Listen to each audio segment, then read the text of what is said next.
নমস্কার বন্ধুরা, তোমরা কেমন আছো? আশা করি সবাই ভালোই আছো। তো শনিবার আমাদের পুচকির বড় কাছারি ছিল, ওই দিনের ভিডিও এটা। আর এত ভিড় হয়েছিল কি বলবো তোমাদের। আর তোমরা দেখে তো সবাই বুঝতেই পারছো যে কতটা ভিড় হয়েছিল। তো পুচকি বড় কাছারিতে আসার আগেই আমরা চলে গিয়েছিলাম। আর পুচকি এসে যা কান্না জুড়েছিল, যতক্ষণ বড় কাছারিতে ছিল ততক্ষণ কেঁদেছে। আসলে ও একা একা থাকে তো, আর অত বাজনার আওয়াজ ওর ভালো লাগছিল না, এত কাঁদছিল।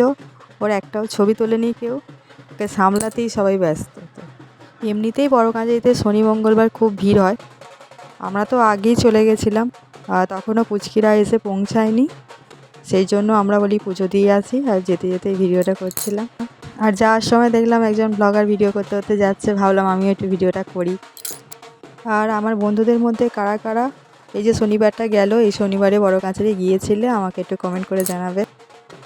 সেদিন তো এত দেরি হয়ে গেছিলো যে মেলাটার ঘোরার সময়ও পাইনি, আর সন্ধেও হয়ে গিয়েছিল। আমরা যখন মন্দিরের কাছে গিয়ে পৌঁছালাম তখন মোটামুটি ভিড় ছিল, তারপর যত বেলা বাড়ছিল যেন প্রচুর ভিড় হয়ে গেল। আর এই যে দোকানটা তোমরা দেখতে পাচ্ছ, আমরা পুজো দিতে গেলে এখানেই যাই, কারণ এটা আমার পিসি শাশুড়ির মাদের দোকান।